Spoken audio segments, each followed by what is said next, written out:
ஃப்ரெண்டுன்னு சொல்லி பழகி கடைசி நேரத்துல உன்னை ஏமாத்தி துரோகம் பண்ணி உன்னை கல்யாணம் பண்ணிக்கிட்டாலோ அதே மாதிரி நீயும் அவகிட்ட அன்பா பேசி பழகி அவ வாயிலிருந்தே உண்மையை சொல்ல வைக்க போற.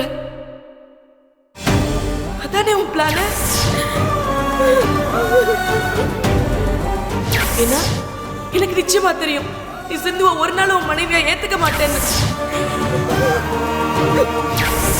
சிந்துவோட வாயாலே உண்மையை வர வைக்கதான் அவகிட்ட நீ பொய்யா நடிச்சுக்கிட்டு இருக்க. நான் சொல்றது சரின்னு நீ அமைதியா இருக்கிறதுல இருந்து எனக்கு புரியுது சிவா. சிந்து உனக்கு கொடுத்த வலியை விட நீ அவளுக்கு கொடுக்க போற வலி உச்சபட்சமா இருக்கணும்.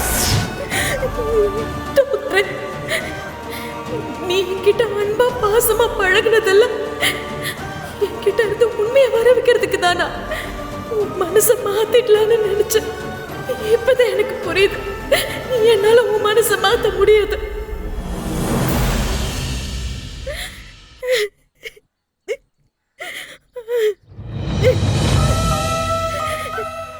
சிந்து,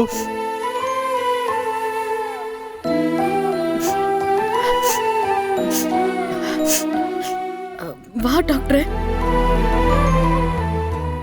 ஏன் சிந்து உன் கண்ணெல்லாம் கலங்கி இருக்கு? ஒன்னும் இல்ல டாக்டர், கண்ணில் தூசி விழுந்துருச்சு அதான். சரி, நான் ஹாஸ்பிட்டல் போயிட்டு வரேன். சரி டாக்டர், நீ கிளம்பு. மதியானமா உனக்கு சாப்பாடு செஞ்சு எடுத்துட்டு வர. சரி, போயிட்டு வரேன்.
சரிம்மா காயத்ரி. அக்கா, கோவிலுக்கு போயிட்டு வந்தேங்க்கா. இந்தாங்க பிரசாதம் எடுத்துக்கோங்க. எடுத்துக்கோமா. இந்தாங்க பிரசாதம் எடுத்துக்கோங்க. என்ன அதிசயமா இருக்கு, கோயிலுக்குலாம் போயிட்டு வந்திருக்க, அன்னைக்கு வேற பிரசாதம் எல்லாம் கொடுக்குற. நீங்க முதல்ல பிரசாதத்தை எடுத்துக்கோங்க. ஏன் எங்க அக்காக்கு நான் கொடுக்க கூடாதா? அதுக்கு இல்ல, காரணம் இல்லாம நீ எதுவும் செய்ய மாட்டியே, அதான் கேட்டேன். என் மனசுக்கு ரொம்ப சந்தோஷமா இருந்துச்சு, அதான் கோவிலுக்கு போய் பூஜை பண்ணிட்டு வந்தேன். அதுல உங்களுக்கு என்னங்க பிரச்சனை? மத்தவங்களுக்கு பிரச்சனை வந்தா தானே நீ சந்தோஷமா இருப்ப. இதுக்கு ஒன்றும் குறைச்சல்ல, வாய முடுங்க. தம்பி சும்மா இருங்க, அவளோட ஏன் வம்பு பண்ணிட்டு இருக்கீங்க? என்ன சந்தோஷமான விஷயமாகா? என் மகா சிவா சிந்து வாயிலிருந்தே உண்மையை வர வைக்கிறதுக்காக தான் அவகிட்ட அன்பா இருக்கிற மாதிரி பொய்யா பேசி நடிச்சுக்கிட்டு இருக்கான். அது தெரியாத சிந்து அவன் அவளை ஏத்துட்டான்னு நடிச்சுக்கிட்டு இருக்கான். என்ன மகா யோசிக்கிற? இல்லக்கா, நம்ம காயத்ரியோட நிச்சயதார்த்தம் நடக்க போகுதுல்ல, அந்த சந்தோஷம் தான்க்கா.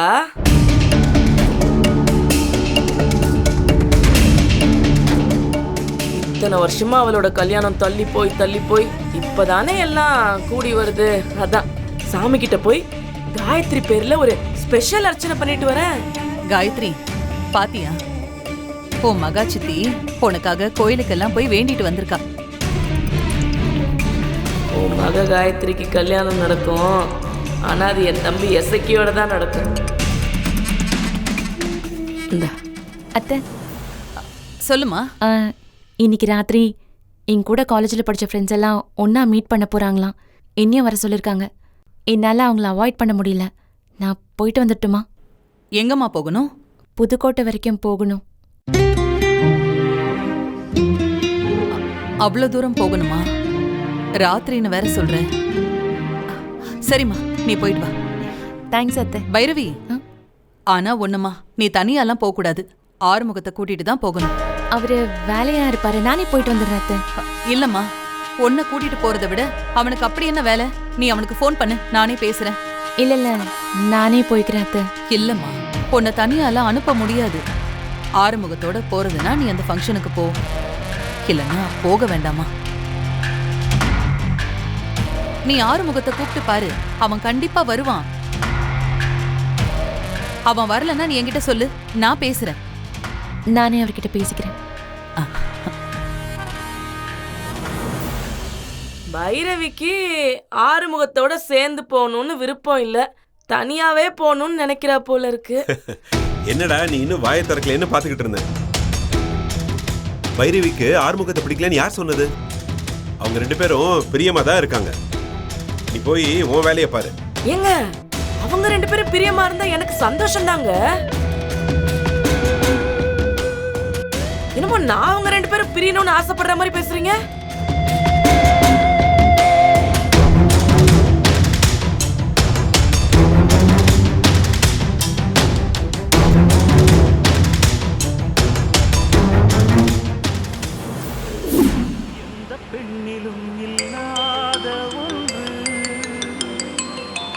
ஆட செல்லக்குட்டி தான் ஃபோன் பண்ணுது. சொல்லு பைரவி. எங்க இருக்க? வேறங்க, உன் இதயத்துல தான் இருக்கேன். என்ன? கண்ணை மூடிப்பாரு, உன் இதயத்துக்குள்ள தான் நான் இருக்கேன். உன் காமெடி சகிக்கல. எங்க இருக்கேன்னு சொல்லு. எது காமெடியா? நான் எவ்வளோ ஃபீலிங்காக பேசிக்கிட்டு இருக்கேன், காமெடிங்கிற?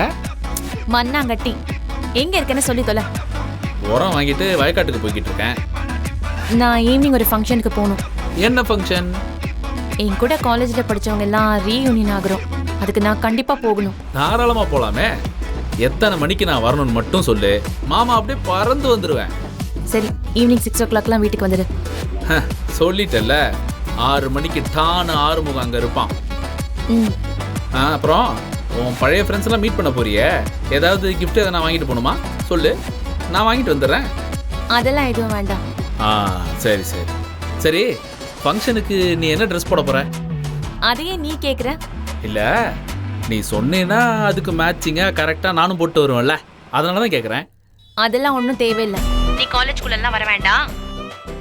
என்னை காலேஜுக்கு வெளியில் ட்ராப் பண்ணிட்டு போனால் போதும். ஏன் பைரவி, நான்லாம் உள்ளே வரக்கூடாதா? நீ எதுக்கு உள்ளே வரணும்? நான் என்னோட ஓல்டு ஃப்ரெண்ட்ஸ் எல்லாம் பார்க்க போகிறேன். நீ அங்கே வந்து என்ன பண்ண போற? தேவையில்லாமல் பேசிட்டு இருக்காத. சொன்ன மாதிரி 6 மணிக்கு வந்துரு.